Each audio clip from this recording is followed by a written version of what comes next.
Good evening, I'm Matt Woodman. This is CTV News at 5. Tonight, hotel fire. Crews will knock down what's left of the burnt building on Stony Plain Road. Addressing Albertans, what the Premier is expected to discuss during her televised address. And Firefighter fundraiser, encouraging people to donate to charity with dozens of spoofs and parodies. CTV Edmonton. Local breaking news with Matt Woodman.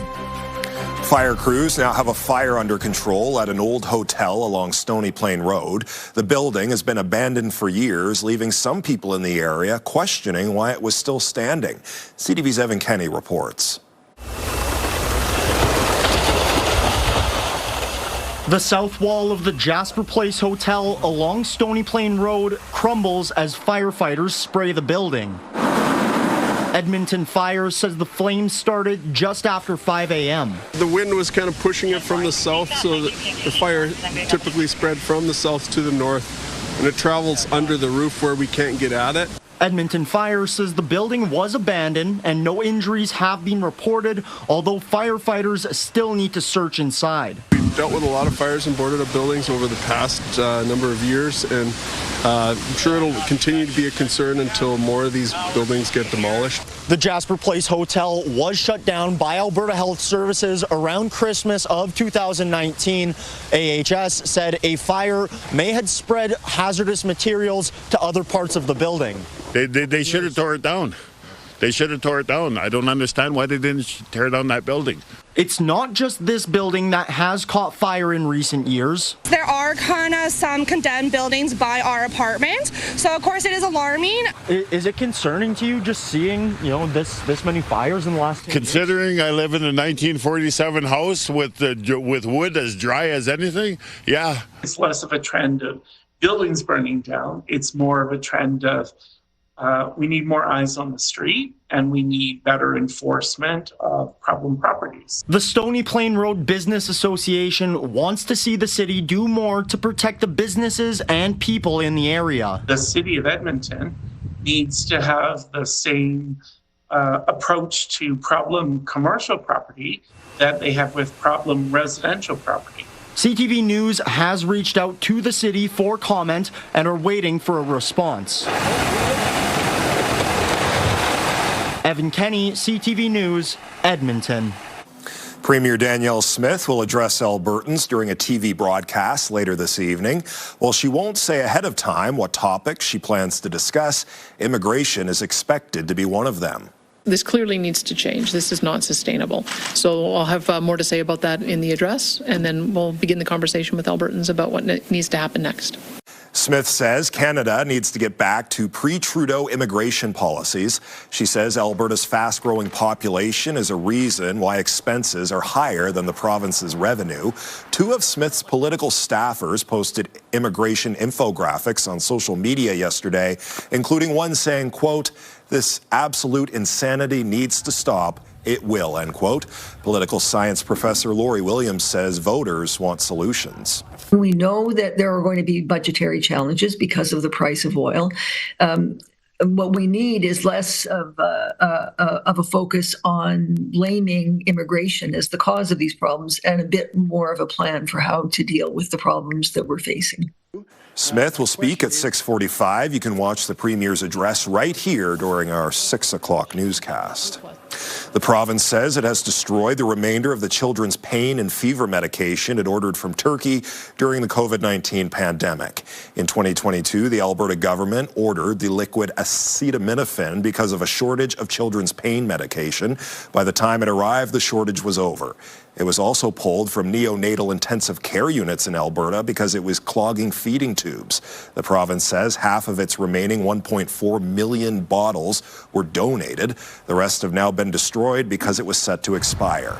The opposition calls the entire process a waste of public money. You can expect to see more Edmonton police officers at major events this year. CTV's Miriam Valdez-Carletti has more on what it takes to police our festival city. When you go to a festival this summer, you may notice more Edmonton police officers. Typically, our events are increasing by about 10% every year. as well as the resourcing to staff those events is increasing by 10% as well. Last year, officers attended 139 major policing events, ranging from 12 officers for a standard Oilers game to 150 officers during the NHL playoffs. Policing those games cost the city almost $1 million. Officers also attended festivals, concerts, and protests. Even with George Floyd, the Black Lives Matter movement and different things that came up, we didn't seem to have that type of those types of events back, 15 years ago. Norquest College criminologist Dan Jones says Edmonton sees more protests than other major cities because of the legislature. Police say while protests have increased, marches that interrupt public streets have gone down from 90 in 2024 to 19 in 2025. Because we've seen a decrease in those marches, I think that has also decreased the public interest and the public worry about protests and demonstrations in our city. Acting Inspector Brett Stixma says there are other reasons for a more visible police presence at major events. Not only is it a deterrent to crime or suspicious or unacceptable criminal behavior, but it also shows that we're there to engage the community. It's nice to have those interactions in a space that's not in a space of crisis, allowing police to be in these spaces with community together. Ensuring everyone can enjoy living in Festival City safely. Miriam Valdez-Carletti, CTV News, Edmonton. The federal government is spending millions of dollars on 2 Edmonton companies under its new defense strategy. The announcement was made at Logican Technologies, one of the first Alberta companies under the Regional Defense Investment Initiative. The fund is designed to help companies increase production or to contribute to Canada's defense needs. Logican is getting $1.5 million for manufacturing tech like sonars and sensors. 0 Point Cryogenics is getting $5 million to speed up research and commercialize for defense systems. It says it's one of only 6 manufacturers in the world capable of producing these kinds of cold systems. In Edmonton, we have the right mix of blue-collar expertise and scientific research to continue inventing breakthrough cryogenic systems and manufacturing them at scale. We employ physicists from the University of Alberta and tradespeople from the polytechnics of the prairies. Today, the city said it would be part of a defense alliance for the Edmonton region. The group will promote our area as a hub for military research and innovation. More Olympic hockey action took over Edmonton bars this afternoon, but it didn't end the way fans had hoped. That's not the outcome we wanted. The women's gold medal game saw Canada lead for much of the game. Late in the third period, the U.S. scored, sending the game into overtime. 4 minutes into sudden death, Megan Keller scored the game winner for Team USA. It was a great game. I mean, I'm disappointed that the U.S. won. You got to lose the gold to get the silver, and that's heartbreaking. The men's hockey team faces Finland in the semifinals tomorrow. That game begins at 8:40 local time. First time I'll be really excited to wake up before 9 o'clock, Corey. Looking forward to that one tomorrow. Yeah, it's going to be good. And hopefully takes them on into the finals there as we take a look outside today. Temperature feeling decent right now. It's amazing what -16 will feel like after you start off close to -30 in the morning. We were at -28 this morning here in the city. Outlying areas were even colder. With the sun and -16 and a light wind, it felt a little bit better today. The wind chill, -21. So still with the light wind, it is feeling slightly colder. -19 right now at the airport, feeling like -29. -18 to Mayo as well as Stony Plain. Wind chill values -23 and -25. So still a little bit more of a chill. As we take a look, we are still under a cold warning. Some areas have been dropped. Peace River, Whitecourt, Edson have been dropped, but areas east of there, us included, all the way down to Red Deer and Big Valley, still included in this with some overnight lows close to -30 and wind chill values below that. In the northern and northeastern corners of the province, some wind chill values could be closer to -40. So still fairly cold. As we go throughout the evening, -20. Tomorrow morning we'll start off at minus 26. It'll feel like minus 34. Colder in outlying areas once again.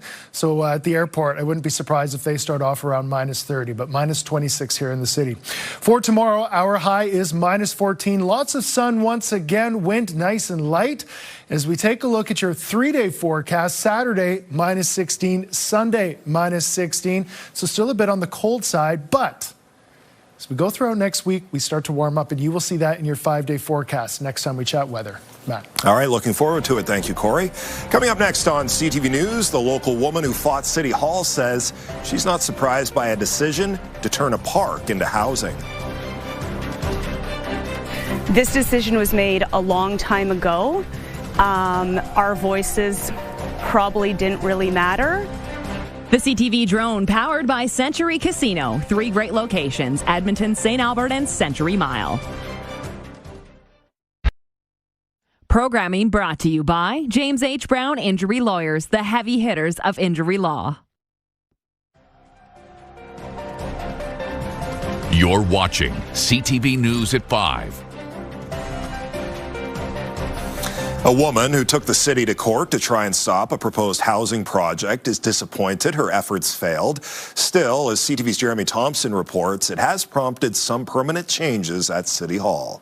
So the land that you're looking at will be townhomes. Leah Widenowski surveys the park space she and her neighbors have been trying to preserve for the last few years. Wednesday, council voted to sell a section of it for $1 to be developed into townhomes with half of the units subsidized. Even though I am disappointed, I'm not surprised. This decision was made a long time ago. Our voices probably didn't really matter. Widenowski spearheaded the community effort to stop the below-market land sale, even taking the city to court after councillors handled 11 similar sales at the same time in late 2024. A judge ruled the mandatory public hearing on the motion was not held, rendering the sale approval procedurally unfair. I was really disappointed in their response yesterday, however. I mean, we didn't even get so much as an apology to having to come back to this matter again because of the mistake that they made. City staff confirmed to council the incident will not change written policy, but in the future, administration will ensure decisions on certain issues go through a full public hearing process. The courts made their ruling, and so we want to, going forward, anytime we're talking about a land sale below market value or removal of a land use designation, we'll put it in the form of a public hearing instead of a committee meeting, which is what the city did for decades. The homes will replace a small soccer field and a couple of children's ball diamonds. The playground, tennis courts, and more will remain. Widenowski says the focus now shifts to working with the developer, Treaty 8 First Nations of Alberta. She says the experience in civic engagement is a motivator for future battles. If anything, it means we need more people to come out, provide their voices. Jeremy Thompson, CTV News, Edmonton. Students at Meadowlark School have welcomed the Year of the Horse.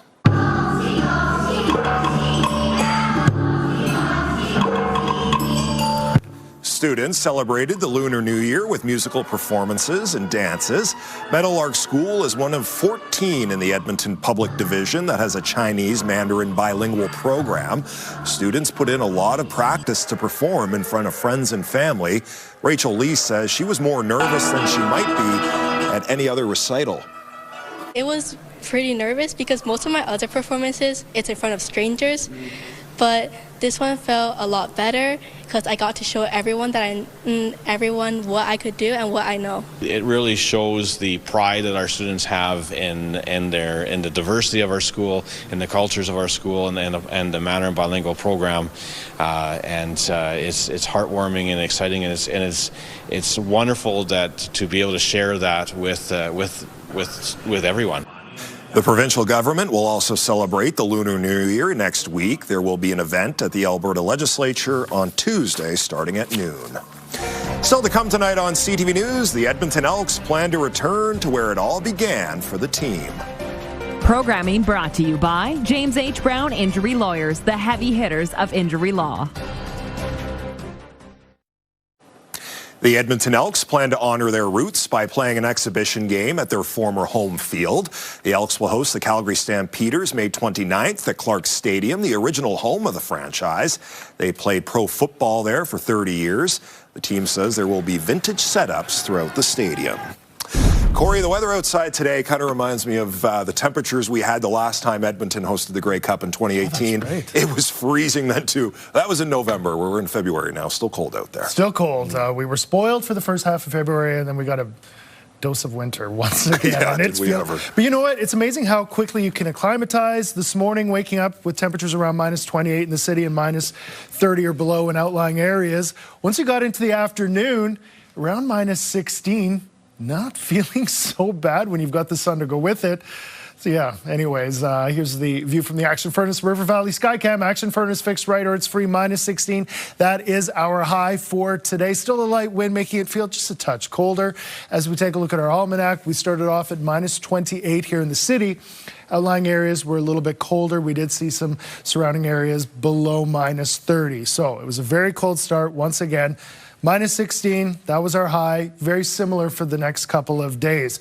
We're now at 3 days below average seasonal high, but just a reminder, February has been quite nice. We've had 15 days above average seasonal and 1 right around seasonal, with only 3 at this point below. But we'll add more to the below seasonal temperature. But then as we head towards the mid part of next week, a bit of a bump in our temperature. As we take a look at today's high, again, we were at minus 16. It was warmest in the mountain parks. Jasper minus 9, Banff minus 12. The cold still being felt in the south, Lethbridge, Medicine Hat minus 19s.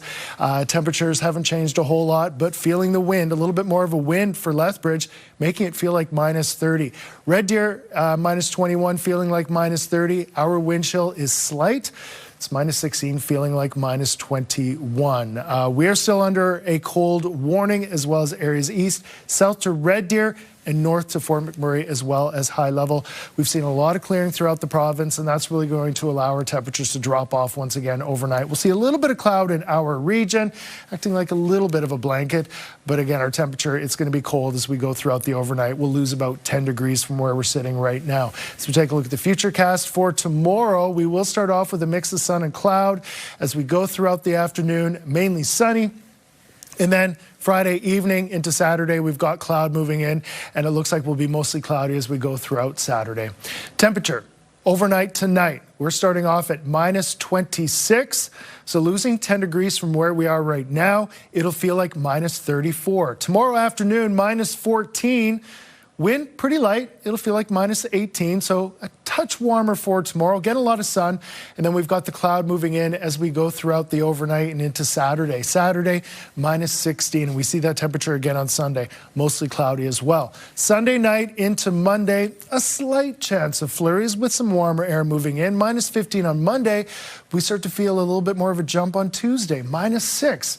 That's going to feel quite nice as we take a look at our 10-day forecast. As we go throughout the rest of next week, temperatures continue to climb, but they will fall a little bit as we get towards the following weekend once again. Matt. All right, Corey, thank you. A celebration of Black History Month today at the Alberta Legislature. The event recognizes and celebrates the accomplishments and contributions of Black Albertans throughout history. There was a choir, a spoken word artist, and other performers. People like LeVar Saul also shared personal experiences. For me, it's always about my children, believe it or not. They are born Albertans. My wife and I were immigrants to Canada. As much as we spent more than half of our lives in Canada, we're just dedicated to making a better place for them and playing whatever part we can. Saul says one way people can do that is to be active citizens and teach kids how to volunteer. When we return, putting the fun in fundraiser. Local firefighters getting creative, encouraging people to donate to their cause. I came in like a rainbow. That caught everyone off guard, completely out of left field. Friday on Your Morning, it's ski and snowboard day. We talk about the benefits of outdoor activity, even in cold weather, plus the basics of budgeting, how to figure out your numbers and fuel your financial future. Your Morning Edmonton, weekdays. Programming brought to you by Senior Home Care by Angels, Canada's choice in home care. Still ahead on CTV News at 5:30, for the first time in hundreds of years of British and royal history, a member of the royal family has been arrested. Then at 6, Edmonton police say they welcome extra resources from the feds to fight extortion. Those stories and more, plus the Premier's address, ahead on CTV News. 5 firefighters are 2/3 of their way through a rooftop campout for charity. Despite temperatures dropping as low as -28, they say they're trying to put the fun in fundraising, and they're inventing their own games and creating videos. Morale's high, even though the temperatures are low. After signing up for 57 hours of rooftop camping, 5 Edmonton firefighters needed something to do to pass the time besides downing donuts. They say cops like donuts. And getting some sleep. Welcome to Mike's Mansion. So the guys got creative. Tippy tappy, oi, oi, oi! Tippy tappy, oi, oi, oi! Tippy Tap is like God here. It rules all of our decisions. Essentially hand hacky sack. Oh, big one. The first one to drop this homemade ball 3 times. What's that ball made of? Ready? Tape. Duct tape. Well, just duct and a sock, I think. Is stuck doing chores. Change the garbages or wake up early for an interview or whatever the chore might be. Did you lose Tippy Tap? Is that why you're... You know what? This one I volunteered for, but I've definitely lost my fair share of Tippy Tap. While they bounce the ball around, they're also bouncing ideas off one another for their next video. Some good, some not so good. In the lead up to this fundraiser for muscular dystrophy, each fire station created countdown videos. The fire crews get really involved with it, and it really helps us gain traction for the event. You may recognize some from sitcoms. Parkour! Station 10 recreated the parkour scene from The Office, all in hazmat suits. That was hilarious. Extreme! Parkour! Parkour! Others are based on movies. I was in the Station 19 video where we recreate the driving scene from Step Brothers. I was the son in the back seat. She's got eyes of the bluest sky. Do you have the pipes to pull off the sun in the back seat? I hate to look into those eyes. Absolutely not. We completely lip-synced that, obviously. But one based on a Miley Cyrus song really brought the house down. I have to say I have to go with the fellas back at Station 1. It's raining men. Hallelujah, it's raining men. The Wrecking Ball video. I came in like a wrecking ball. That caught everyone off guard, completely out of left field. You can find your favorite and donate to the cause by visiting their Instagram. Just search EDM Fire Muscular Dystrophy. And that's our show. Thanks for watching. I'm Matt Woodman. CTV News continues right now.